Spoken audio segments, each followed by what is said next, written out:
Učenici drugog razreda Osječke osnovne škole Dobriše Cesarića posjetili su danas osječkog gradonačelnika kako bi iz prve ruke saznali kako je to upravljati slavonskom metropolom.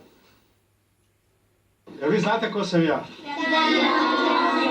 Šta sam ja? Gradonačelnik. Ja sam djed i imam 3 unuka. A usput sam gradonačelnik.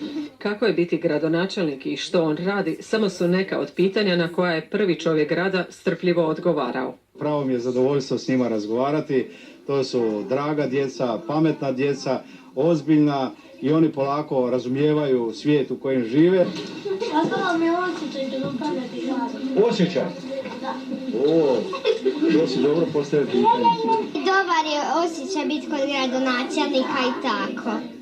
Baš mi je drago što sam tu imala jednom priliku doći. Čak su i autogram tražili, jer o kulturnim ustanovama i zanimanjima upravo uče u školi. Djeci je to bila izvrsna prilika da vide gradsko poglavarstvo, da vide ured gradonačelnika i da se jednostavno upoznaju s njim i s poslom koji on obavlja. Meni je to jako lijepo, drago mi je što sam došao kod gradonačelnika, sviđa mi se kako upravlja gradom i volio bi i ja biti gradonačelnik kad odrastem. Dobar je, htjela bi biti isto kad odrastem gradonačelnik i dobro što sam došla ovdje. Danas u posjetu, a jednoga dana, tko zna, možda oni budu zaduženi za vođenje grada i o tome će razgovarati s učenicima.